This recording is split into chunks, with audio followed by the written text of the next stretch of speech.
یہ جو فیملی ہوتی ہے نا، یہ تسبیح کی طرح ہوتی ہے. اور ہم نے دیکھا ہے کہ یہ جو ہے نا تسبیح کے اوپر والا حصہ، یہ ماں باپ ہوتے ہیں. جب یہ چلے جاتے ہیں نا تو اپنے بھائی بہنوں کو جس طرح تسبیح کے دانے بکھرتے ہیں نا، اس طرح بکھرتے دیکھا ہے. جب تک ماں باپ ہیں پہلے تو ان کی برکتیں لینا، اور جب یہ چلے جائیں نا تو یہ دانے بکھرنے مت دینا، جوڑ کے رکھنا اپنی فیملی کو. یہ فیملی، یہی تو پیار ہے زندگی میں. تھوڑے سے پیسوں کے لیے بھائی بہن لڑتے ہیں، جائیداد کے لیے بھائی بہن لڑتے ہیں، تھوڑے کاروبار کے لیے لڑتے ہیں. ارے قربان کر دو، کوئی بات نہیں، بھائی کو تھوڑا زیادہ چلا جائے. میری بہن کے گھر میں ہی جا رہا ہے نا، یہ تیرا ہے، یہ میرا ہے، نہ کیا کرے.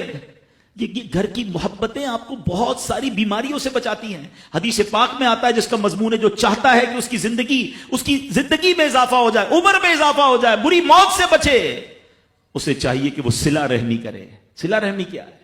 اپنے رشتہ داروں کے ساتھ اچھا سلوک. اور رشتہ داروں میں the closest family member جو ہے وہ بھائی بہن ہیں، وہ ماں باپ ہیں، بیوی بچے ہیں. ارے ان کو چھوڑ کر دنیا سے محبتیں جتا رہے ہو؟ نہیں میرے پیارے اسلامی بھائیوں. تو اپنی بچیوں کے ساتھ اور اپنی بہنوں کے ساتھ بالخصوص اچھا سلوک کرنا. خوش نصیب ہے وہ بھائی جو بہنوں کا مان ہے، خوش نصیب ہے وہ جو والد جو اپنی بچیوں کے ساتھ اچھا برتاؤ کرتا ہے. بہنوں کی دعائیں بھائی کو بہت اوپر لے جاتی ہیں. خوش نصیب ہے وہ بھائی. اچھا ہمارے ایک اور نظام پتہ ہے کیا ہے کہ جب تک ماں باپ کے ساتھ رہ رہے ہیں تو چلے بھائی بہنوں میں پیار ہے. اب بھائی بہنوں میں شادی ہو گئی، سب کی شادیاں ہو گئی اور ماں باپ چلے گئے، تو اب نارملی لوگ اپنی بہنوں کو اگنور کرتے ہیں. اب یار میں تو اپنی بیوی کو دیکھوں گا، اپنے بچوں کو دیکھوں گا، اپنی کمائی کو دیکھوں گا. نہیں، اب بھائی کا کام ہے کہ وہ والد کا کردار ادا کرے. بہنوں کو یہ احساس دلائے کہ تمہارے ماں باپ چلے گئے ہیں مگر تمہارے بھائی زندہ ہیں، ہر مشکل میں تمہارے بھائی تمہارے ساتھ کھڑے ہوں گے. کبھی بہنوں کو یہ ریئلائز مت کرانا کہ وہ اکیلی کہیں کسی پرابلم میں ہو تو وہ اکیلے میں سوچے کہ میرے ماں ہوتی تو میں ماں سے بات کر لیتی، باپ ہوتا تو میں باپ سے کہہ دیتی. بھائی کو کیا کہوں، وہ تو سنتا ہی نہیں ہے. ایسے بھائی آج بھی کہ بہنیں انہیں اپنا دکھ بھی شیئر نہیں کرتی ہیں، بلکہ بھائیوں کو پڑی ہی نہیں ہے بہن کدھر گئی. یہ مت کرنا. اگر تم اپنے ماں باپ کی روح خوش کرنا چاہتے ہو نا تو بھائی بہن جڑ کے رہو، بھائی بہنوں میں پیار رکھو. یہ پیسہ سب کچھ نہیں ہے. ارے جو کچھ میرے پاس ہے اگر میرا بھائی بہنوں پہ خرچ ہو جائے تو اس سے اچھی کیا چیز ہے.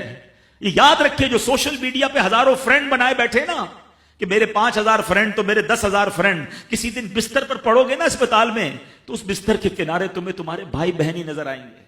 وہ سوشل میڈیا والا تمہارا جو سارے دن چیٹنگ جس کے ساتھ واٹس ایپ پہ لگے ہوئے ہو نا گروپ میں، کوئی نظر نہیں آئے گا. جب تمہارے گھر میں کوئی بچے کا پرابلم ہوگا، آدھی رات کو اگر تمہارے گھر کوئی آ کے تمہیں دلاسا دے گا تو تمہارے بھائی بہن ہوں گے. بہنوں کو حقیر نہ سمجھنا، یہ ان لوگوں کے لیے بھی درس ہے. اسلام جب نہیں آیا تھا نا تو بہنوں کے حقوق نہیں تھے، ان کو کوئی ورثے میں حق نہیں دیتا تھا، بہنوں کی شادیاں نہیں کرواتے تھے. مگر آج بھی کچھ قبائل سنا ہے ایسے ہیں، آج بھی بدبخت کچھ لوگ ایسے ہیں جو بہنوں کے حق دبا لیتے ہیں. ارے بہنیں تو غم گسار ہوتی ہیں، بہنیں تو بھائیوں کا مان ہوتی ہیں. ارے بہنیں ہوتی ہیں تو گھر میں رونق ہوتی ہے. ارے بہنوں کو عزت دیا کرو، بہنوں کو پیار دیا کرو. اللہ کے حبیب فرماتے ہیں ایسا بھی ہوا کہ کچھ لوگوں کی ماں باپ جلدی چلے گئے، اب بھائی پر بہنوں کا بوجھ ہے. ایک صحابی کے بارے میں آتا ہے ان کی 6 یا 7 بہنیں تھیں اور سبحان اللہ وہ اپنی بہنوں کو انہوں نے پالا، اپنی بہنوں کو باپ بن کر پالا، ان کے بالوں میں کنگھی بھی کرتے تھے. اور جب بہنوں کی شادیاں ہو گئی، بہنیں بڑی ہو گئی، اپنی شادی تاخیر سے کی اور شادی بھی کسی بیوہ سے کی.